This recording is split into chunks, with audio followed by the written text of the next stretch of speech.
Hey Raider tennis players, this is your second workout video. I figured I'd put something new out there if you haven't found something to do from home yet, or if you've just been doing our first workout. This gives you kind of a different option before we put out our next one.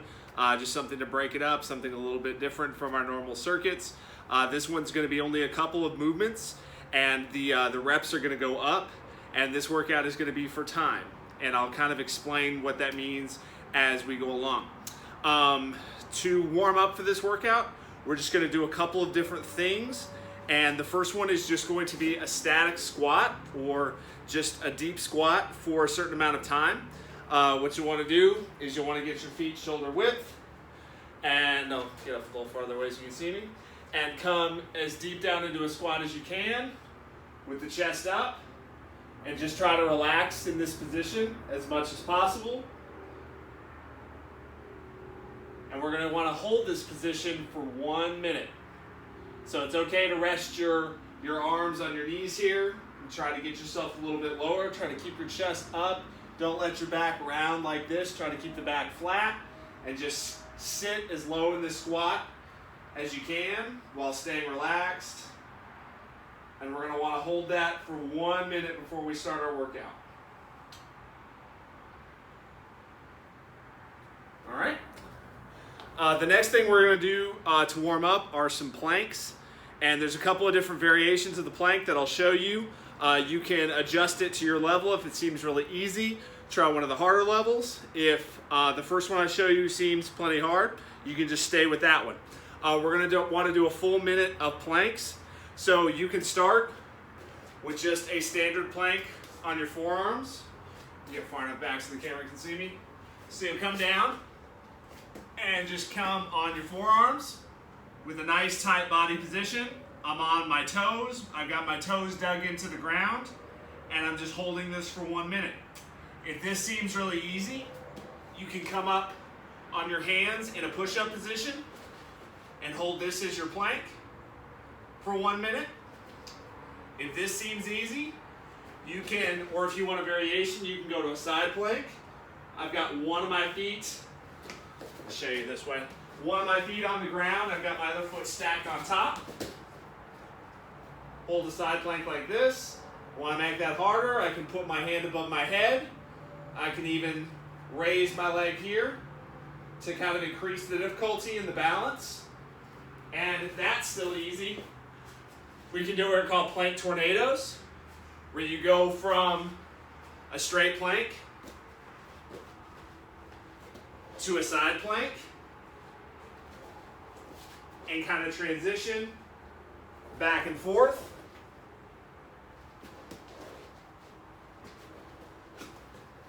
Whatever is easiest for you. So you'll do the static squat hold for 1 minute, and then you'll do some variation of plank for 1 minute after that. So a quick 2-minute warm up. Now, our workout today is only 3 movements, and we're going to go over them right now. First movement is going to be a step up. So really the only equipment you need for this workout, I brought a chair to kind of show, this is something I think most people are going to have, some sort of sturdy chair, dining room chair. You've got to be careful because you don't want this chair to flip over to the back, but it does provide, think of this like a step-up box. So you'll need a chair, and that's really all you'll need for the workout. Our first movement is going to be a standard push-up. So feet under shoulder, or hands under shoulders, chest to the ground, and back up. Chest to the ground, and back up. And that's our first movement. Something most people are familiar with. Make sure you keep your core and your midline tight. Your hips, your chest, everything should be raising at the same time. We don't want to see like the cobra where our chest comes up and then our hips rise. I want to see chest and hips at the same level, just like we were in the plank. So push-up will be our first movement. Our second movement will be a step up. Something fairly simple we've done on the box before. What you do is you just position your chair and you'll step. Both feet on the chair. Back down. Alternate leg. And back down. Right leg.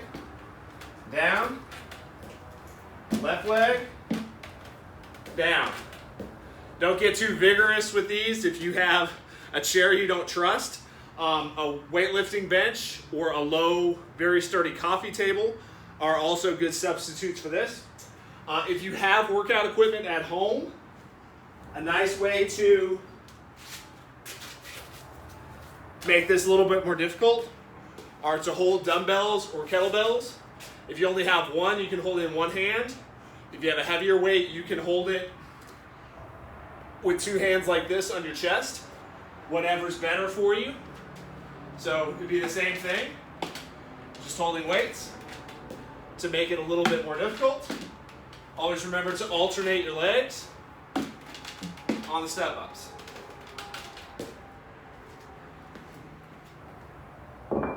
Okay.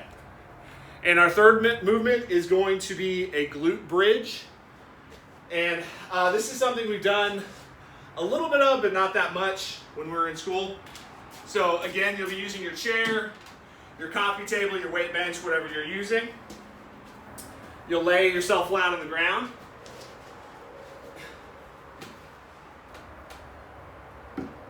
Heels dug into the chair.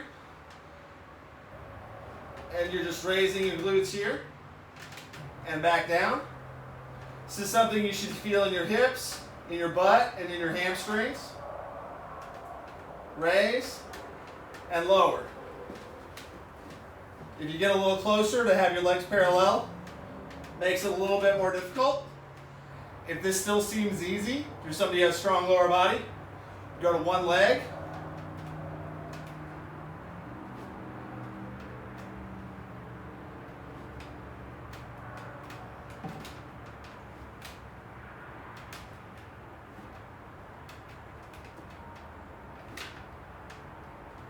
Just like that.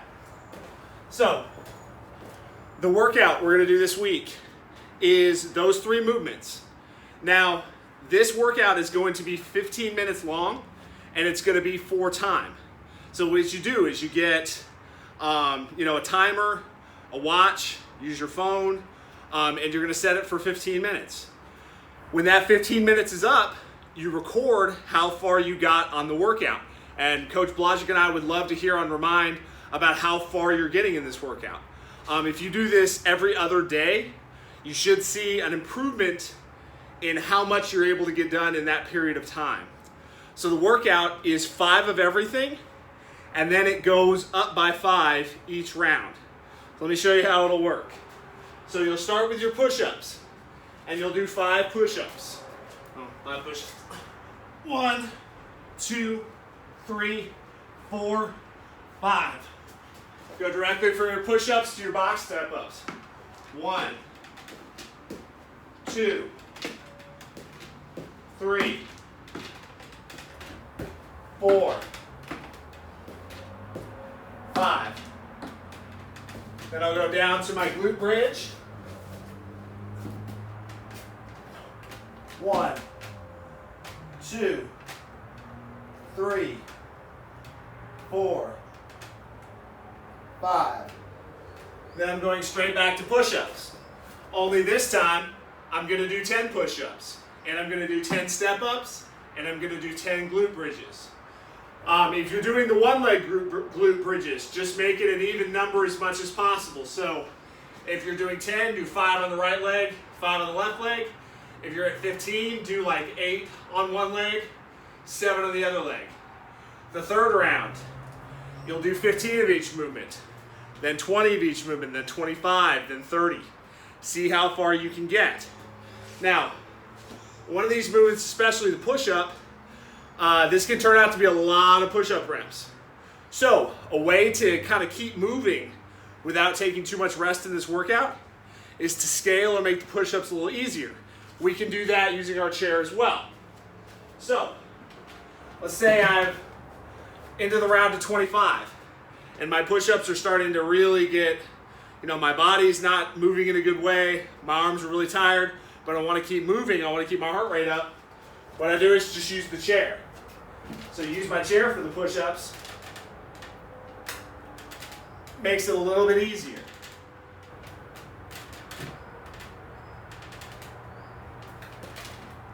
And that allows you to work out like this instead of getting stuck and having to rest a long time to wait for your push-ups to kind of come back. You can just scale the push-ups and keep it moving. So, wouldn't be a Ryan Rader workout without a deuce point at the end. So our deuce point this week is going to be hollow holds and arch holds. So hollow holds we've done before and I'll display. Arch holds we haven't, but I'm gonna display them and they are just the opposite of hollow holds. So, move my chair here. Hollow hold. I'm gonna lay down here. Let's see if I lay to the side, might be better. All right, hollow hold. I want my small of the back in the ground. I want my legs straight. I want my hands above. I want my feet about 6 inches to 1 foot off the ground. And I'm gonna hold it here as long as I can. Don't let your shoulders come down. Keep that nice hollow position where only the small of my back is in contact with the ground. I'm gonna wanna hold that for 30 seconds at a time. And then I'm gonna take a 30-second rest. You will do 3 total minutes. So that's 3 holds of 30 seconds, followed by 30 seconds of rest after each one for 3 total minutes. Then we're gonna do our arch holds after the hollow holds. Arch holds. It is the opposite of a hollow hold, so only my stomach is going to be on the ground. I'll tell you right now, I'm terrible at these. I don't have good thoracic spine mobility. This is something I need to be doing maybe even more than y'all. So I'm gonna try to display it as best I can, even though I'm not very good at it. So, come down to the ground, and then I'm gonna raise my legs and my chest up as much as possible. I'm gonna keep my feet tight and together. Everything is tight. Try to get your hands up as much as possible for 30 seconds at a time, and then you'll rest 30 seconds for 3 sets. So, quick recap. 1 minute squat hold for warm up. 1 minute of planks for warm up. A 15-minute, as many rounds as you can get, of 5 push-ups, 5 step-ups, 5 glute bridges. Every round, add 5 reps. That'll be 10 of each, 15 of each, 20 of each. To finish the deuce point, 30 seconds on, 30 seconds off for 3 rounds of hollow holds. Then 30 seconds on, 30 seconds off, 3 rounds for arch holds. That is our workout this week. Look for another one probably within the next 2 weeks. I might try to get another one out next week so you have a few to choose from. As you can see, I got my Corona cut going on here because why not? And I know Coach and I are missing all of y'all. Wish we could be on the tennis court and at district and not stuck in our houses. This week's gonna be a little rainier. It's been nice up until now. I hope you've had the chance to get outside, do some running, do some biking. I've heard from some of y'all through Remind. Sounds like you're staying very active. That is a key to kind of maintaining your sanity during these shut-in times.